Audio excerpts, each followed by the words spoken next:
Hey guys, so it's day 5 of coronavirus lockdown, and the news in California is that, of course, all colleges are still closed, which means they're canceled, which means there's no school, which is insane.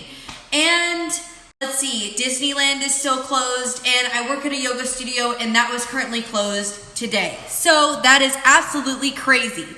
But today I'm going to be talking to you about the Pixar Theory. Now, what I wanted to mention to everyone is this one thing. If you have any kind of resources that you can donate, please donate it to the food bank right now. They're absolutely in need, and they would be so happy to receive anything from anyone at this moment. So, without further ado, let's get started on the Pixar Theory. Now, I'm only going to do a brief overview of this because most of my videos are too long that I can't even post them. So, this is actually the second time I'm recording this video. So, wow, and I actually changed outfits. I was currently wearing my Anna costume, but I've decided to wear one of my nicer dresses because I have nowhere to wear it. So, yay! Okay, so let's get started on the Pixar Theory. Now, the thing about the Pixar Theory that everyone has to know is that these are just theories. They're not real, and they probably have absolutely no correlation.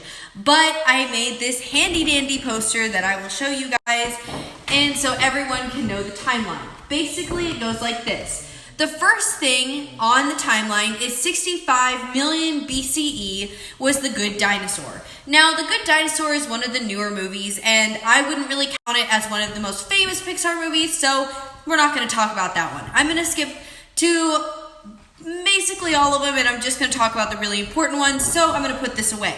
What I'm going to talk about, the one I'm going to talk about first, of course, is the one that involves Boo, and Boo being the witch from Brave. Now, of course, this one is one of many different that has been kind of understood, and everyone kind of has actually thinks this is real, so let's get started. Basically, the theory goes like this. Boo from Brave has experienced the world of monsters, and when she goes back, she wants to experience that again. Now, she's one of the only kids who's experienced the world of Monsters, Inc., and she wants to get back to Sully. Now, wanting to get back to Sully, she definitely tries to travel through time. Now, being that she travels through time, she goes the wrong way, and she goes to the 10th century, where she runs into Merida. The only two kids she's been able to help, or people she's been able to turn, is into bears, which are the closest thing you can talk about to Sully. So, basically, her entire thing is making animals. Her entire life goal is to get animals to talk like Sully did, and it is type of successful because we see in Brave, one of the Easter eggs is actually Sully, and Sully is carved into one of the parts of the wall of her little cabin, and so we can assume that she did maybe successfully one day find Sully again and they reunite. Now, the second one I'll talk about is the fact that she's able to use doors to change her cabin into different things. Now, this would be the same technology that they're using in Monsters, Inc. And this would mean that she was able to find Sully, go back, and this is her kind of using that technology, or maybe she was able to recreate the technology because she traveled there as a child. Now, the second Pixar theory that I'm going to talk about is Up. The Up theory is one of the more controversial theories, as I've stated, I think before. Basically, it goes like this. At the beginning of Up, the elderly man and his wife passes away. This is a metaphorical death. His traveling to the falls is a metaphorical death. And basically, the little boy that travels with him is his guardian angel. Now, basically, when he arrives at the falls, and at the end of the movie, of course, we don't really get that feeling because he goes to the Boy Scouts thing with the little boy and he doesn't really die. So I don't know if I really believe that one, but one that I do believe, if we're talking about the guardian angel theory, is that the little boy is actually the child that they lost at the beginning of the movie. I feel like that one is closer to the truth than the other one, but I'd love to know what you guys think. It's a shorter of the theories, and it's definitely one of the more interesting ones, so let me know in the comments below. Love to. Now, the last theory that I'm going to discuss with you guys is the WALL-E theory. Now, everyone knows, and I'll mention right now, this doesn't have to do with this theory, but by and large, is one of the key components to the entire Pixar theory. So if you've got some time this week, which I know everyone does, go check it out. The theory includes, by and large, basically being in every single Pixar movie and the corporation that ends life as we know it in Pixar. Now I'll get back to what I was talking about.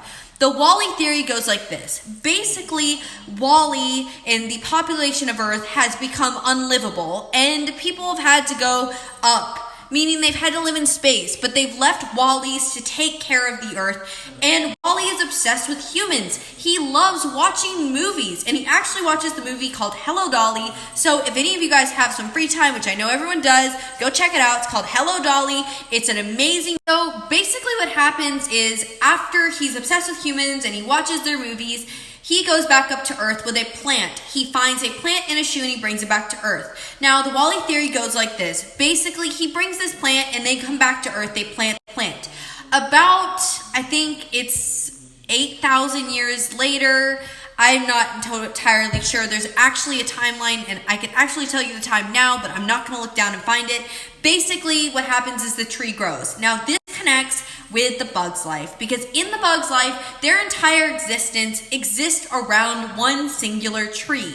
And this would be the tree that WALL-E and all the rest of the people on the Earth planted. Now, this would also explain why when Queen Anna talks about having bigger bugs, and birds be the only concern that they have, this is because this is the only thing they know about.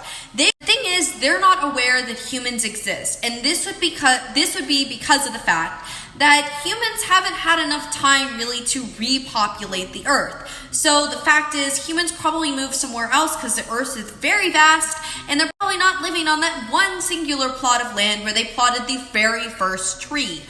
In conclusion, basically, they are only afraid of bigger bugs, and birds. And humans are not a threat. And that tree was the original tree that started Earth up after, by and large, completely trashed it.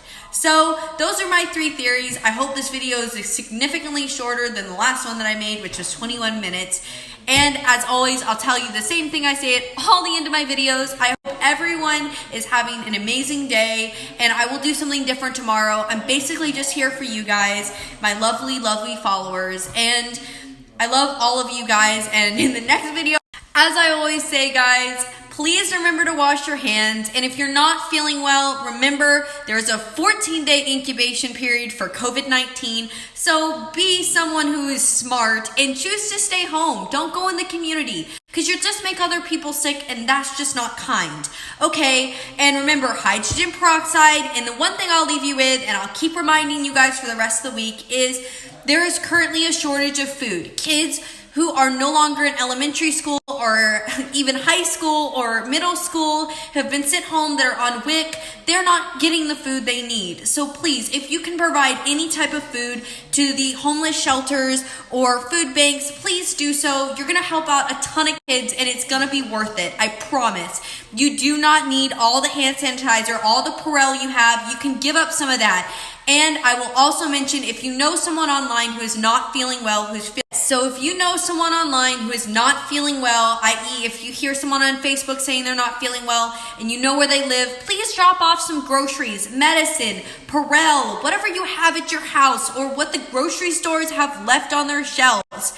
Just help them out. If you can do that, it's just being good, okay?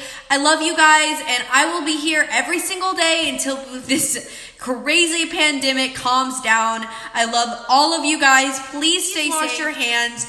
And remember, help others. It's just the kind thing to do, and trust me, you will feel great after doing it. And I know sometimes it seems like a lot, but everyone has the strength to help others. It is kindness, and it is simple. Okay, I love you guys. Mwah!